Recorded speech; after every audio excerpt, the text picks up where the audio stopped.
Les décors est plantés et toutes les batteries sont à marche pour accueillir la 12e conférence des gouverneurs dont l'ouverture est prévue pour ce mardi 10 juin 2025 à Kolwezi dans la province du Lualaba.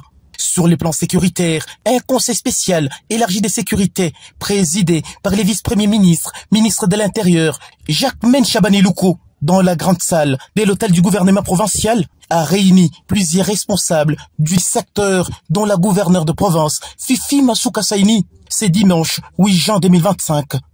Après avoir pris part active, l'autorité provinciale a rassuré que tout est mis en place pour la sécurité des Lualabais et des invités venus de toutes parts pour ces grands événements. Nous remercions son Excellence, Monsieur le Vice-Premier ministre, ministre de l'Intérieur. Il a été question de la sécurité de la province du Lualaba. Fifi Masuka Saini a également confirmé l'arrivée du chef de l'État Félix Antoine Tshisekedi Tshilombo à Kolwezi ce lundi 9 juin 2025. En outre, elle a invité toutes les couches de la population à se mobiliser tôt les matins pour accueillir les patrons du développement de la province. La province du Lualaba est prête. La population attend à bras ouverts l'arrivée du chef de l'État. J'appelle toute la population à réserver un accueil au président de la République. À marge de ces assises historiques autour desquelles les gestionnaires des provinces vont réfléchir sur les grands enjeux des développements de leurs entités respectives sous les thèmes la santé comme facteur de cohésion sociale et des développements durables des provinces, plusieurs dignitaires, dont les membres du gouvernement central, les présidents des assemblées provinciales et les gouverneurs de province séjournaient déjà dans la province du Lualaba, poumon économique de la République démocratique du Congo.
Une véritable joie de fouler le sol de mes ancêtres.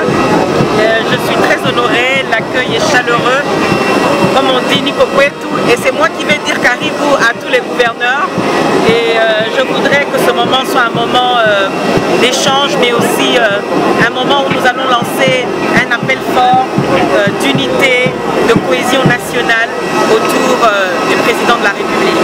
Et je profite aussi de l'occasion, puisque je suis directeur général du Fonds de promotion culturelle, pour dire que la culture est le socle de développement et la culture est notre identité et que nous sommes ici aussi pour justement faire en sorte que les projets culturels du Lualaba puissent trouver une éclosion, que les artistes dans tous leurs domaines puissent vraiment trouver leur place et qu'ils puissent se développer, parce que c'est au travers de la culture que nous pouvons aussi prôner des messages de paix, d'unité, d'amour et de pardon. Merci beaucoup.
circuler.